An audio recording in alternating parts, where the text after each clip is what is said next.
Welcome to this video where we will dive deep into the latest news about SpaceX. From launching rockets into space to pioneering reusable rockets, SpaceX has been pushing the boundaries of space exploration for years. However, with the recent explosion of the Starship prototype during a test flight, SpaceX is once again making headlines.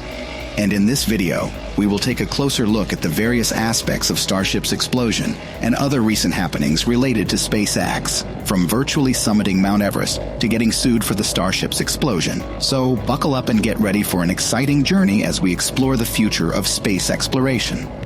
Hello everyone, it's me David and welcome to Verifacts. In this video we will enlighten you with all the recent happenings related to SpaceX, but before we begin, we would like you guys to subscribe to the channel, like this video, and hit the notification bell icon so you do not miss out on amazing and entertaining content. Have you heard about Vast, the artificial gravity space station startup? Well, they just announced their plan to launch the first commercial space station in August 2025, and the launch partner is none other than SpaceX. Vast has been working hard on its ambitious goal of building a modular artificial space station that features artificial gravity powered by rotational velocity. They even named their first station Haven 1, which is only 100 meters long and can be launched atop a SpaceX Falcon 9 rocket. It's designed to accommodate up to 4 crew members and will have a docking hatch designed for SpaceX's Dragon crew capsule. The initial Haven 1 module will serve as an extended stay destination for Dragon flights, providing more room and amenities for up to 4 people to stay for up to 30 days in orbit. This includes power, round-the-clock connectivity via onboard Wi-Fi, and even consumables. If you're interested, you can book a trip to Haven 1 through Vast. They're open to space agencies and professional astronauts, as well as private individuals aiming to do scientific or philanthropic work. Plus, Vast has even planned a second mission, Vast 2, with SpaceX for 2026, depending on demand. This is an exciting development as Vast is expected to beat other planned commercial space stations, such as the private Starlab project and Axiom, to operational status. SpaceX is preparing to launch 51 Starlink satellites into orbit. The Falcon 9 rocket will lift off from the Vandenberg Space Force Base in California, carrying the satellites into orbit. SpaceX will broadcast the launch live, with coverage starting approximately 5 minutes prior to liftoff. Interestingly, the Falcon 9 booster stage that is scheduled to launch the satellites has previously launched satellites for the Space Development Agency's Tranche 0 mission and a previous Starlink mission. This scheduled launch will mark the 28th Falcon 9 launch of the year, and SpaceX has already launched over 4,300 Starlink satellites into low Earth orbit. The company has permission to deploy a total of 12,000 Starlinks and is currently seeking permission to launch an additional 30,000. SpaceX's Starship, the most powerful space rocket ever built, took off from the private SpaceX spaceport in Boca Chica, Texas, but the launch ended in an explosion. The rocket was designed to send astronauts to the Moon, Mars, and beyond. The launch appeared to be successful at first, with cheers and applause from the team. However, the Starship capsule failed to separate from the first stage rocket booster 3 minutes into the flight, and the rocket blew up in a fiery explosion over the Gulf of Mexico. Despite the setback, Elon Musk, the founder and CEO of SpaceX, praised his team for their hard work and dedication.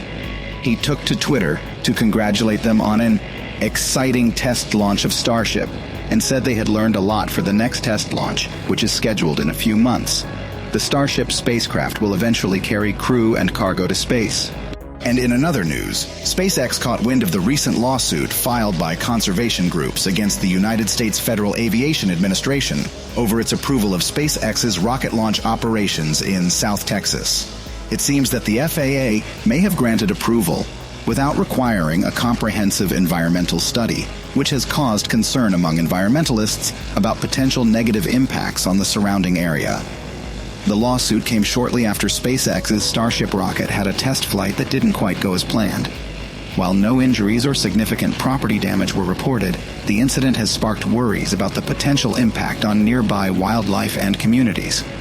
The Center for Biological Diversity is one of the plaintiffs in the case, and they are arguing that the proposed mitigation by the agency is insufficient to prevent significant environmental harm.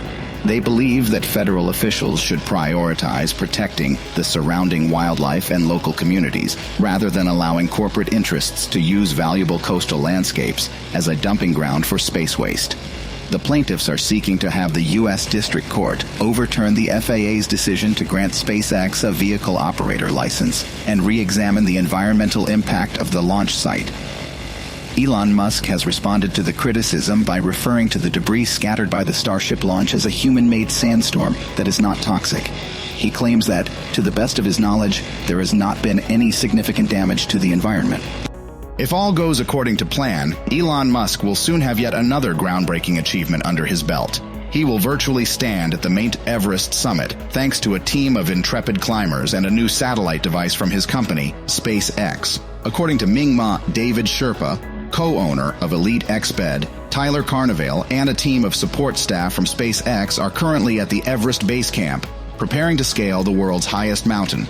Carnevale, the product head of the Starlink network engineering team, has brought a new Starlink device with him to test live streams from the summit of Mount Everest, and the team plans to video chat with Musk in real time from the top of the world. If successful, this expedition will be the latest in a string of Musk-sponsored feats of technological innovation, from SpaceX's pioneering work in commercial spaceflight to the development of cutting-edge electric vehicles at Tesla. And it could have important implications for Nepal's satellite technology sector, which has long been hampered by high costs and limited access. While the Starlink device being used on Everest has not been fully disclosed, the technology behind it is well known. Starlink is a massive constellation of thousands of satellites that orbit the planet at a much lower altitude than traditional satellites, providing low-latency, high-speed internet access to even the most remote locations on Earth. And as Carnival has already proven by successfully testing the device in Antarctica, it's capable of delivering blazing fast internet speeds even in the harshest environments. But getting a permit to test the device on Everest was no easy feat. Gaurav Giri, Joint Secretary at the Ministry of Communication and Information Technology, confirmed that Starlink had applied for permission to conduct the test and that the application was being jointly reviewed by the Nepal Telecommunication Authority and the Department of Information and Broadcasting. Luckily, Sherpa claimed that government officials were positive about issuing a permit to conduct Starlink test transmission at the earliest, and the team is hoping to begin their summit push in the third week of May, if weather permits. This isn't the first time that Carnival has been tasked with testing the limits of Starlink's capabilities. As a seasoned adventurer and Guinness World Record holder, he's already rowed across the Arctic Ocean and completed the 34th Marathon des Sables, widely considered the toughest foot race on Earth. But scaling Everest and providing Musk with a real-time video feed from the summit will undoubtedly be one of his most memorable feats yet. And as Shiva Bahadur Sapkota, General Secretary of the Everest Summiteers Association, noted, the successful test of a high-speed internet device on Everest could have far-reaching benefits for Nepal's satellite technology sector. It could help end the current monopolies on internet access in the region, which rely on costly services from Everest Link and Nepal Link, and pave the way for new, more affordable options that could help connect even more people to the internet than ever before. That's for today's video, and these were all the breaking news about SpaceX. We hope you found this video informative and engaging. If you enjoyed it, please give us a thumbs up, and don't forget to subscribe to our channel for more exciting updates on the latest space news. Also, feel free to share your thoughts in the comments section below. Thank you for watching, and we'll see you in the next one.